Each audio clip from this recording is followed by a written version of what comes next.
Posters are used in a number of settings. In academia, we use them to show class work or to present early research. We do this to get feedback and also to allow students an opportunity to practice presenting. In industry, posters are used to pitch ideas to executive staffs or to funders. But also, companies can use posters to show how their work is helping communities.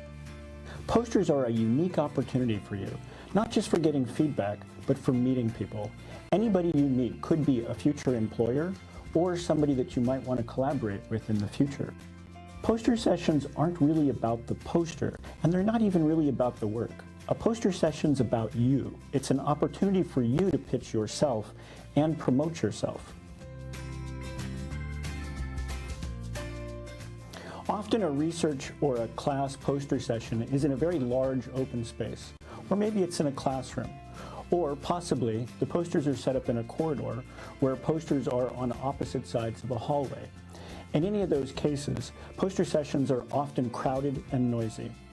Often you have to speak loudly, so the first tip is bring water, because if you stay hydrated, you won't have problems with losing your voice.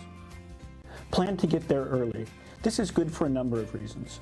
First off, if the poster placement isn't pre-assigned, it gives you an opportunity to scout out the space and figure out where you might get good traffic. It also allows you to make sure that you have room around your poster. Ideally, you want to stand to the left or the right of your poster. If you're in a group, you want to make sure there's enough space for your group to stand around your poster without blocking it. Think of your poster the same way you think of a slide deck. It's a tool for presenting. So you want to be professional, and all the same things that you think about when you think about presenting slides are similar things that you want to think about when presenting a poster. The differences are the information on a poster is all on one big slide. Also, there's no space between you and the audience, so the conversation can be much more personal. In fact, a key to presenting posters well is that they're interactive. A poster should give you the opportunity to have a conversation with the people in the audience. A visitor might come up to you and ask, "Hey, what's your poster about?" An ideal answer is one that invites a question. So think of a short little phrase like, "My poster's about global warming, and the data suggests that glaciers are retreating, which can cause serious problems around the world." Notice how that invites a question about what kinds of problems, or someone might be interested in how you reached those findings. Also, point to the visuals to help tell the story. That way you're being active and you're not just standing still reciting a story. Consider bringing business cards and notepaper. That way you have contact information to hand out easily, and you can write down feedback.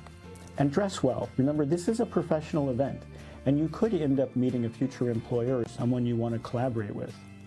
Finally, if you're presenting a poster with a group, figure out in advance who's going to be speaking on which parts.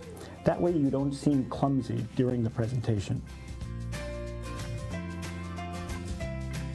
So now we want to talk just a little bit about how to work the crowd. Remember, poster sessions are often in a very crowded space. You don't want to block your poster. You want to have an open space in front of it as best you can so that people feel invited in. For groups, try to stand on both sides of the poster, but remember to keep the front clear. When you want to reel someone in, all you have to do generally is make eye contact and say hello, and they'll often naturally come up and start talking to you. Remember, a poster session is really about you. It's an opportunity. It's an opportunity for you to practice telling your story and what you're good at. It's an opportunity for you to pitch yourself and your work to people that you might work for or with in the future. Good luck.